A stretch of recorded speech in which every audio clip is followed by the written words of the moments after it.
we're going to move over to this page. Let me make sure we're still on camera. We are. All right, this time we're going to take alizarin crimson and sap green. Now this is a traditional mix that many watercolor artists use to get a black or to get a nice dark neutral. It also makes some really nice browns. And you can see it neutralizes immediately. Immediately. I should probably dry this page, but I like when I do this, I like for these colors to dry naturally because you get more of the granulating pattern if you do it that way.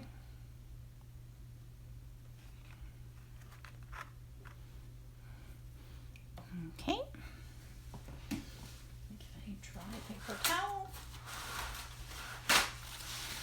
Okay, the next one up is cerulean blue. This is actually cerulean blue chromium by Daniel Smith. Let me wet my entire block here.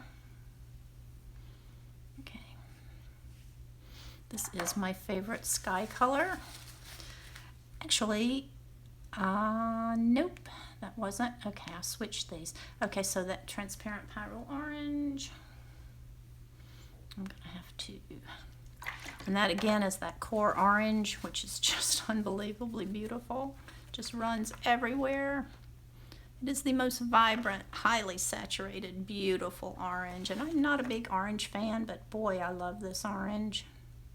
I've learned to love oranges a lot better recently because of their abilities to actually do so many interesting mixtures.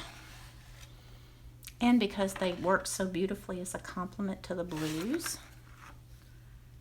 See, it's interesting, we have this dry place right here. I don't know why that's doing that, but look what's happening up here with the granulation. That's so exciting. So exciting. Simple pleasures. What do they say? Simple pleasures for simple minds. Okay, this time I swap those. So we're gonna do the scarlet lacquer and the turquoise. I searched for a long time to find the perfect red-orange. I'm thinking this is it. Absolutely love it. But I love cerulean anyway. Okay, and turquoise. Just look at that. That should make a really nice dark.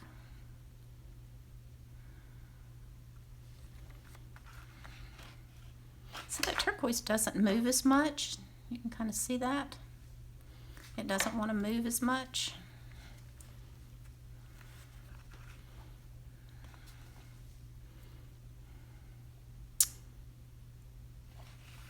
See what we're getting in there? We're getting some of these gorgeous, gorgeous. Let's try to move that a little bit more.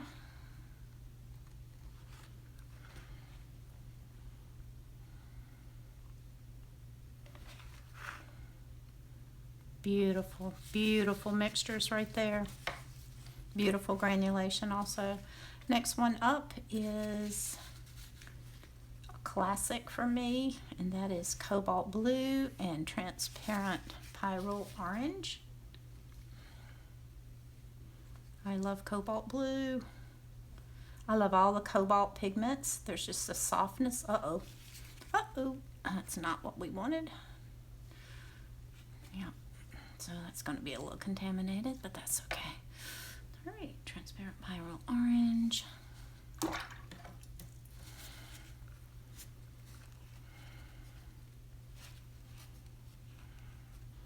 Trying to get these to move without messing all these others up is a bit of a challenge.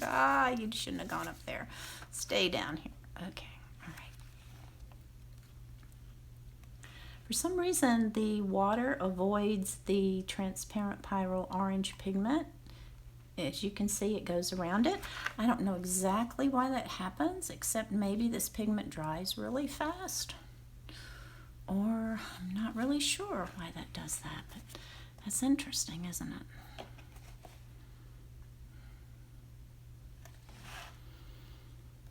And I do these experiments so that my students don't have to go out and buy all these colors. I have a huge repertoire of colors and tubes of paint, so I like to do this so that you guys can choose which pigments you might want to have rather than doing like I do and buying them all.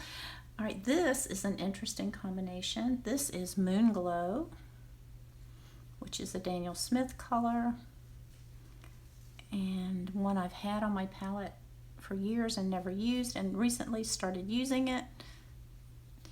That is Moon Glow, and we're going to try it with the Scarlet lacquer. Let's see what happens there, see if we can get a dark red, which I'm thinking we should be able to get.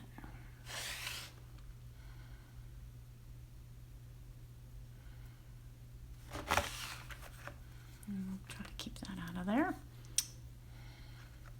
Yeah, look at these moody violets we're getting here.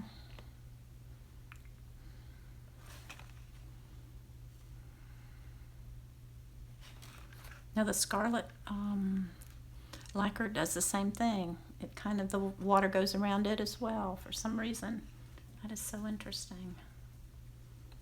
I think some pigments are just more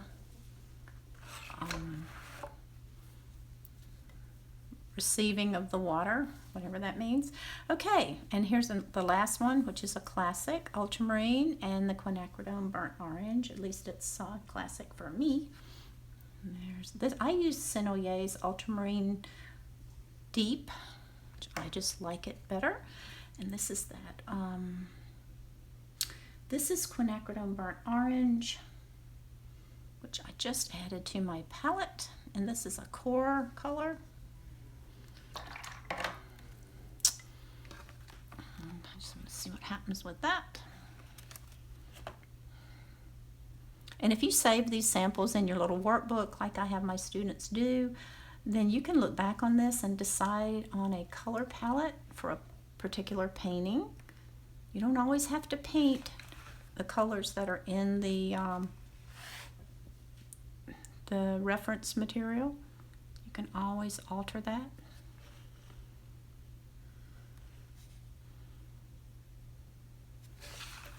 All right, and you can see you get these gorgeous mixtures here. Deep, dark violets from that. Okay, there you have it.